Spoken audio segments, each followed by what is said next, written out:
Excellente journée, nous sommes le deuxième jour dans le mois de Sivan. Ça y est, on avance dans les étapes, 46 déjà dans la marche, il reste 3 pour arriver en haut de la montagne. On va rester fidèle au Maxime des Pères, ces derniers chapitres cette semaine. Et comme on est le 2 aujourd'hui, donc on va prendre la deuxième Mishnah avec un message de folie.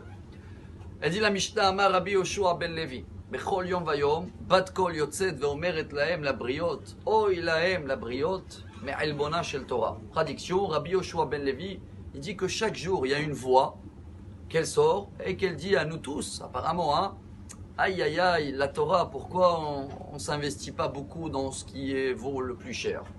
Le Baal Shem Tov il dit, elle est où cette voix-là? Quelqu'un l'a attendu?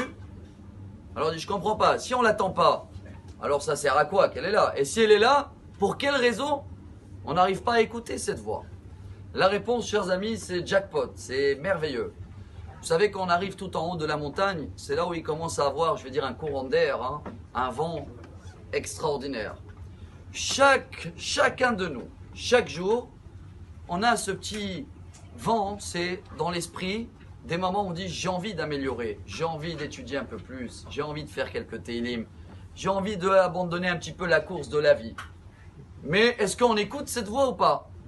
Alors aujourd'hui, là, dans ces 4 jours qui nous restent jusqu'à Shavuot, dans ce courant d'air, 46e étape en haut de la montagne, c'est des journées propices de attraper ces moments. Vous allez les sentir dans la journée. Des fois, tu vois quelqu'un qui fait quelque chose de bien, tu as envie, après une seconde, tu oublies.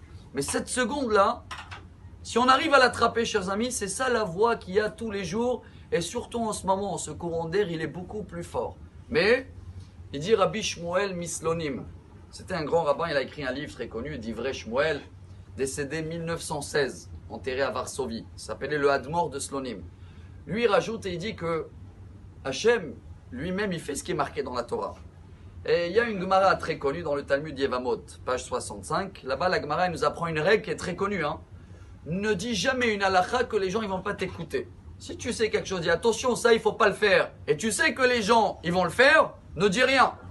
Alors il dit Hachem, si quelqu'un il n'attrape pas cette voie-là, hein, il n'attrape pas, eh bien ça ne sert à rien, elle ne vient pas cette voie-là. Alors si on veut profiter de ces moments-là, aujourd'hui, demain, après-demain, et pendant la journée, on va sentir ce moment-là où on a envie de faire quelque chose en mieux, venez aujourd'hui, on l'attrape.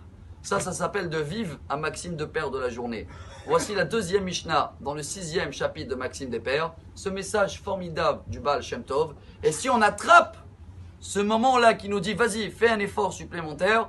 On a vu déjà hier au nom de Rabbi Chaim Vital, et on le répète, hein, c'est la plus grande connexion, le parabole pour avoir une connexion toute l'année avec Hachem, pour que tous les chemins ils seront clairs, c'est Shavuot. Et c'est maintenant qu'on est en haut de la montagne qu'on va profiter de ce courant d'air qui va nous faire une ère extraordinaire. Bonne journée à tous. Amar Rabbi Elazar, Amar